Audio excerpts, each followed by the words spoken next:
Ladies, I have something that rests on my heart every single time that I think of you. And I want you to know more than anything else in the world that you are created to dream and you've been crafted to succeed. So what do I mean by that? Well, I guess I suggest you go back and watch my first video titled Who Are You? And I'll put a link up in there and you can dive deeper into this concept there. After you finish this one, of course, or now you can go and watch it. But be sure you come back and watch this because this is a good one this week. I'm really excited about it. Whatever works. I'll wait. Go ahead. You staying? You back? Cool. So in that video, I focus on how you were given a dream for your life. Some might call it a calling, but from there, I think it's really important to understand that not only did God specifically place a dream in your heart for you to accomplish according to his purposes, but also you need to realize that he specifically equipped you to go out and be successful in that dream. Okay, so here's how I look at it. Right or wrong, I don't know, I'm not a theologian, I'm just a girl, but these are my thoughts, okay? So there are very certain specific things that God expects to happen here on earth. And they all, in one way or another, are going to point others back toward him because we know that that's the great commandment from Jesus. So I sort of, in my own brain, picture God kind of looking over his checklist of things that need doing in order to accomplish his greater plans. And so he looks at this puzzle that's laid out and all the pieces, which are like the people, right, here on earth, and he sees, that one piece is missing. So then he creates a person to fill that very specific role. So I guess he's kind of creating the puzzle pieces as he needs them, right? So cuts out the shape because we know a puzzle piece has to be the right shape or it won't fit, and he makes it perfect, which is really the forming of you as indicated in Psalm 139. Verse 13 says, "For you created my inmost being. You knit me together in my mother's womb. I praise you because I am fearfully and wonderfully made. Your works are wonderful. I know that full well. My frame was not hidden from you when I was made in the secret place, when I was woven together in the depths of the earth. Your eyes saw my unformed body. All the days ordained for me were written in your book before one of them came to be." So, right there, it shows how God created you, knowing full well what your days would be and how they would serve his purposes. But look even deeper. Not only were you created to dream, as in he gave you that dream so that his works could be accomplished, but he crafted you to succeed, right? Like he took the time to fully equip you with everything you need in order to accomplish the dream he gave you. So what are you waiting for? What's the dream? If it's from God, it's good. It literally cannot be anything else except good. I often hear people asking the question, what would you try if you knew you would not fail? Ladies, that's the sort of question I'm posing here, but let's just rework it. You cannot fail at accomplishing this God-given dream. Why aren't you trying? So now that we're fired up and we're ready to go full steam ahead, I want to talk to you about a story in the Bible that I love. Yes, you've heard it before, and it's probably old to you. Maybe it's boring, but tune in, okay? Because I have some new information that you might not know. I want to talk with you about David and Goliath. I know you know the story. You studied it as a kid. Big guy, little guy wins, the end. Okay, but truly listen, there is so much more to unpack in this story that relates to the idea that God creates his people to dream and then crafts them for success. So let's take a look at David and see how this works. So, we all know that Goliath was a giant and David was a shepherd. And there was a battle. But before we get there, we need to back up a little. So David wasn't at the scene of the battle because he was there to fight. He was actually just on an errand for his dad, Jesse. So Jesse sent David to go deliver some grain or bread to his brothers and cheese for the generals. He just wanted to really send David to be like, hey, could you go see your brothers are okay, right? David was at the battle site on an errand. So here's God's preparation step 1. God sent David to the right place. So often, y'all, we get into pursuing a dream and we stop like dead in our tracks because we assume that we aren't ready or that we aren't in the right place. But really, the chances that we are in the right place are actually pretty high. You know why? Because God is a God of details. Nothing goes miss for him. So he's likely orchestrated for you to be where you are, when you are, according to his purposes. Okay, so let's break this down. David was literally running a quick errand. He was just going to drop off some bread and cheese, come back and report back to his dad, Jesse. Yeah, brothers are still good. They're annoying. They're picking on me. Told me I needed to get out of their way. So pretty much all is status quo, Dad. Okay, good. Okay, that's David. So come back to you. Let's apply it. Can you imagine? You're just running an everyday errand, going about your day, thinking it's nothing special. But what if it is? What if today is the day that God has something special laying there further down the path for you that will start you on the way to your own success? What if your dream is meant to get started there, right here? So I propose the same question I led with earlier. It's not, what would you try if you knew you would not fail? It's really, you cannot fail at accomplishing your God-given dream. Why aren't you trying? Just mull that over for a minute in your mind. What's holding you back? Is it because you think you're just doing little errands that don't really lead to the dream? Is it because you're waiting to be in the right place? Ladies, God has put you in the right place, just like he did for David. Now, you don't have to believe me. Why should you? You have no reason. You need to pray and ask God. See what he says about it. But think about it, listen, and be ready for an answer. So, back to David running his quick errand up to the battlefield. And when he got there, he hears of this big, giant Goliath who has been coming out challenging the Israelites to combat for like 40 days. Okay, so here's something you might not know about this story. Both armies were at a stalemate because of the terrain. They were in the valley of Elah. So we know a valley comes down like this, right? So both the Israelite and the Philistine army had set up their camp at the top of these opposite ridges. So neither's going to charge down into the valley because you're not going to expose your whole army. You've given up that advantage of the high ground. So all they could do was stand there.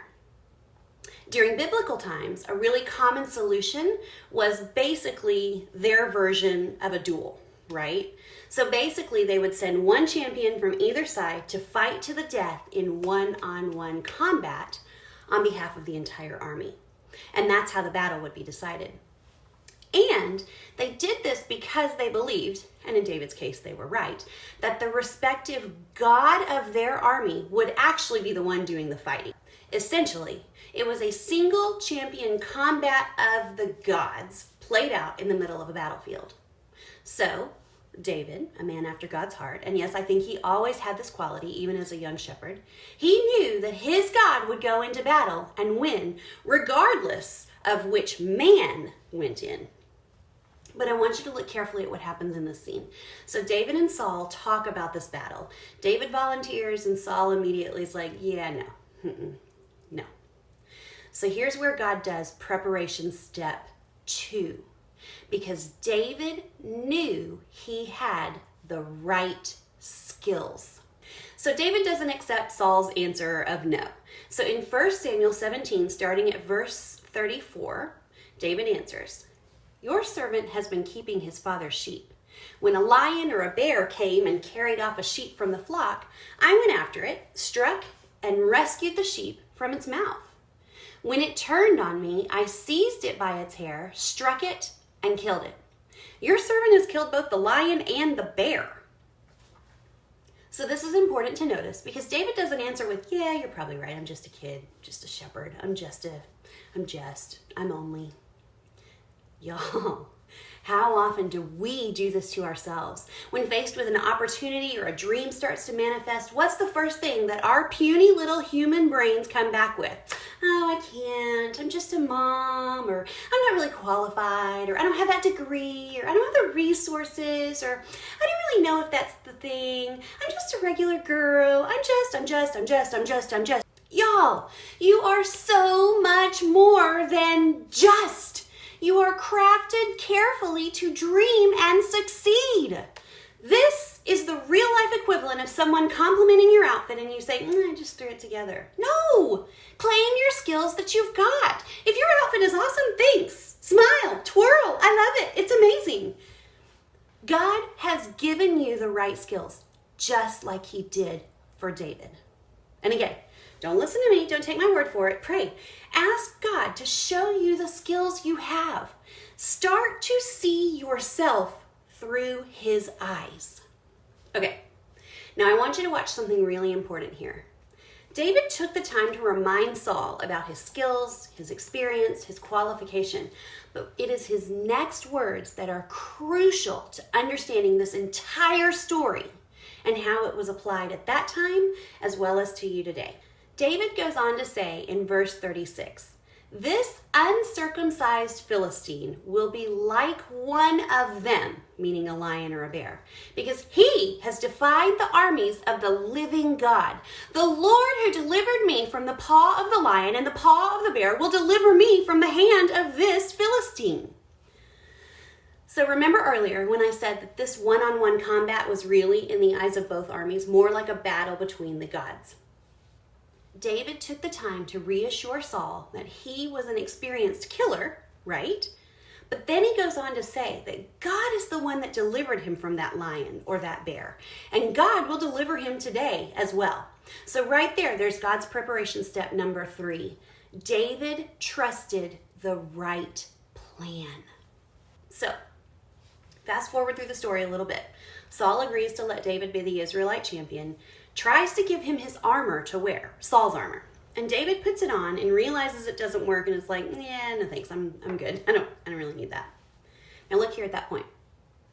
Shift into today's thinking about today's perspective.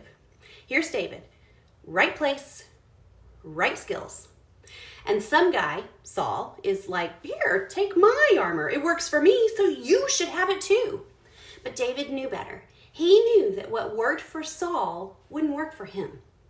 Y'all, David knew right there on the ridge of the Valley of Elah that he was uniquely crafted for this moment. Isn't that what I've been telling you about you? So think about this and stick with me now because we're going to get sort of deep and philosophical. Here's David. He knows what he's up against. He knows what skills he has. He knows what he's wanting to do. And the plan is like laid out. He's going to fight Goliath just like any other old lion or bear. And Saul comes in with his armor and says, put this on. Has that ever happened to you? You know what you're up against. You've got the skills. You know what you want to do. You have your plan. And then someone comes along and says, hey, I used this tool. Or I connected with this person. Or I really liked working with such and such. So with the best of intentions, people try to offer up solutions to help you on your path. But you have to weigh those against the plans of God. Because if you don't, it will derail you from what God is laying before you. So let's play what if, right? What if David had gone into battle wearing Saul's armor? Well, okay, we know David was a boy, so he was smaller than Saul. We also know that Saul was very tall because it says in 1 Samuel 9:2, and he, Saul's dad Benjamin, had a son whose name was Saul, a handsome young man. And there was not a man among the people of Israel more handsome than he. Sounds like a prince. From his shoulders upward, he was taller than any of the people. So it's pretty clear that armor, while Saul's was probably some of the best around, seeing as how he was the king, it wasn't suited for David and the task he had ahead. It was too big. It would hinder his ability to fight. David himself even says, I cannot go in these. Like it says right here, he says, I can't go in these. I haven't even tried it. I think it's a bad idea. basically. So y'all, that took guts though. David had to step out there in what he knew would work and what he knew was his best chance at success. That is a demonstration of true wisdom right there. So back to what if. What if David had gone in, taking the advice and the equipment and the armor that was meant for another man's success? We can surmise that Saul was probably a very effective warrior in his grand armor and his tall, handsome stature. And I can tell you, though, that the answer to that what if is that David would have failed. Goliath would have won. The Philistines would have overtaken the Israelites right then and there. And we probably wouldn't even read about this story in the Bible. The same goes for you, my friend.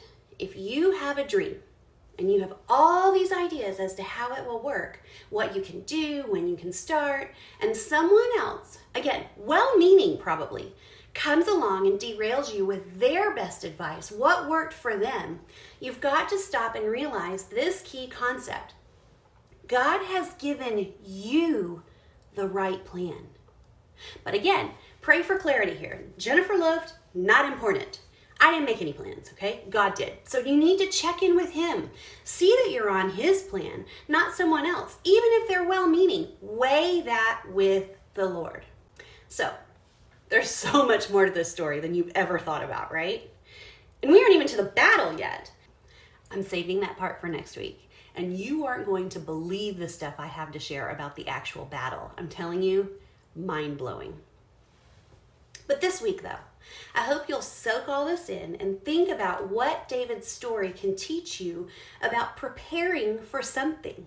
Yes, the battle is big and it's coming, but right now, before you can do anything else, you have to get prepared. And that's what God is so good at, y'all. He sees the end game. So it's really easy for him to put in all the prep work perfectly in place. So as you go about your week, dreaming about what God has planned for you to accomplish, I have some journal questions for you. I try to do these at the end of my videos, and I really hope that you will take the time to write down your answers, whether it's in an actual journal or a note on your phone. But I do think that sometime in the near future, you might look back at those answers and see much more clearly how God was working in your life now to prep you for where you are then. I think there's a lot of value in looking back and clearly seeing God's handiwork. So question 1. What place has God put you in that correlates to your dream? You might not even know the answer here. Maybe make a list of contacts or connections that you think have some glimmer of the right place for your God-given dreams.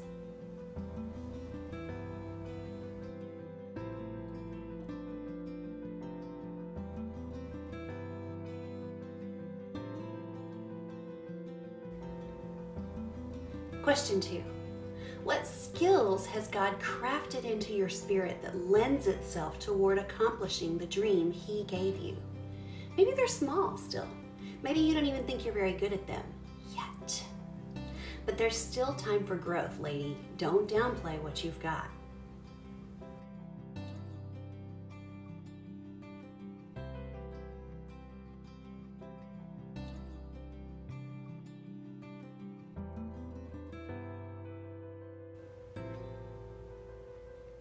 Question 3, what plan are you seeking? And this is the time to really get quiet with God. Ask him for guidance. Make sure that it's his plan and not the well-intentioned plan of someone else offering their own armor that might be perfectly suited for them, but not right for you at all.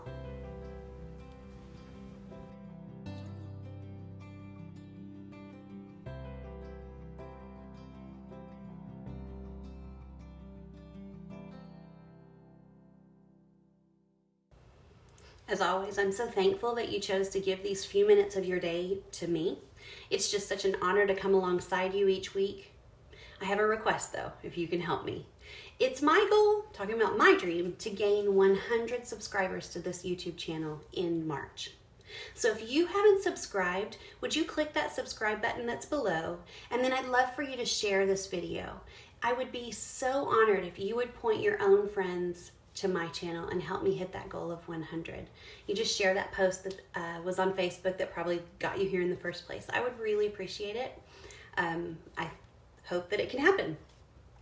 So I hope this week that you find yourself in the right place with the right skills and with the right plan. Have a super week, y'all. Bye.